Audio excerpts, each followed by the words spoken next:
I have this strange little habit. Every night before bed, I scroll through a private group where people share personal stories they've actually lived through. Some make me laugh because they're so bizarre. Some make me glance sideways at the person lying next to me. And some make me cry in the middle of the night. Last night, I read a story that left me wide awake. It's not my story, but it's been lingering in my mind ever since. And today, I want to share it with you. A story about betrayal, silent dignity, and walking away without ever looking back. He said he used to be an 18-year-old dreamer, marrying his high school sweetheart right after graduation. First love. Isn't that supposed to be forever? They bought a small house, raised a dog, and started building a life that looked straight out of a fairy tale. But even fairy tales have expiration dates, especially when trust slips away quietly. One afternoon, he came home earlier than usual after a meeting ended abruptly. The dog barked wildly at the door, like it was trying to warn him. Then he saw it, a strange man's shirt hanging on the chair, and from the bedroom came the unmistakable sounds. He stood frozen, like a statue. He didn't need to open the door to know what was happening.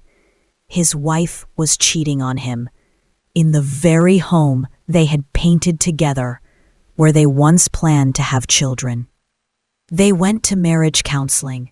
He tried to forgive. He tried to rebuild. He stayed silent, patient, hopeful. Until one day, she left her phone on the table, and it lit up with a message from the other man. Just a few words on the lock screen. Miss you. Wish tonight was ours again. He sat there, staring at the phone like he was hypnotized. The words were simple, cheap even, but they tore a hole right through his chest. There was no shouting, no dramatic outburst, just a crushing, suffocating emptiness. He thought about all the sleepless nights lying beside a woman he thought was his, the fake hugs, the daily I love yous. It was all an act. And he was the front row audience who had believed every scene. He didn't blame her for the betrayal. He only regretted sending years of honest love to the wrong address. Regretted that someone who once meant the world to him had now become just a name he didn't want to mention anymore. For the first time in years, he realized he needed to love himself more than anyone else, not out of revenge, but to survive as a man who finally understood his worth. No screaming, no breakdown, no tears. He just quietly took the dog for a walk, this time with a backpack he had already packed in advance. No letter, no goodbye. He disappeared. Completely.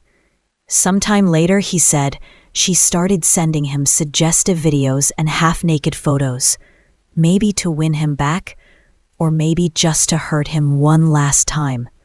The message came around midnight. A photo. Her, his ex-wife, in a thin, lacy nightgown, clearly posing for effect. And underneath, a single line. I miss the way you used to hold me. Do you? He stared at the screen, not with surprise, but with something colder, more distant. She was still beautiful, still knew how to make men look twice. But instead of weakness, all he felt was pity. He was no longer the man who used to forgive everything and pretend not to see. He had lost too much to ever lose himself again. And he knew, deep down, the woman in that photo no longer had the power to drag him back into the same old mess. He put the phone down, didn't reply. No anger, no rejection, just silence, the most graceful ending to a love that died long ago. He moved to a small town, got a job as a mechanic at a garage, rented a modest apartment, and started over. There, he met another woman, not flashy, not glamorous, but with eyes that felt like autumn sunlight. They fell in love. No big promises, no dramatic declarations, just companionship, kindness, honesty. They married 2 years later. One day, for work, he returned to the old city. By chance, he ran into his ex-wife at a quiet coffee shop. She looked stunned, not because of how he looked, but because his eyes no longer paused on her the way they used to. They sat and talked. She apologized. She asked if he ever missed her. He said yes, but only as a way to realize he no longer loved her. They hugged one last time, a quiet closure, without bitterness or blame. That night, he came home and told his new wife what had happened. She didn't say a word, just pulled him into a tight embrace and cried. He asked her why she was crying. She said, "I'm not crying because of your past.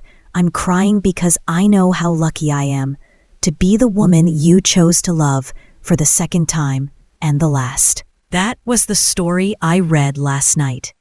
No drama, no revenge, no screaming or lawsuits. Just a man who chose to leave in silence and chose to rebuild his life from nothing. Some might call him weak. Some might say he ran away. But I think sometimes real courage doesn't mean fighting. It means knowing when to walk away. Because we can't change others, but we can choose not to lose ourselves trying. If you enjoy stories like this, don't forget to follow the channel. I'll keep sharing them with you. Stories that may not be mine, but might just feel like they were yours too. Thanks for listening. Take care, and I'll see you in the next story.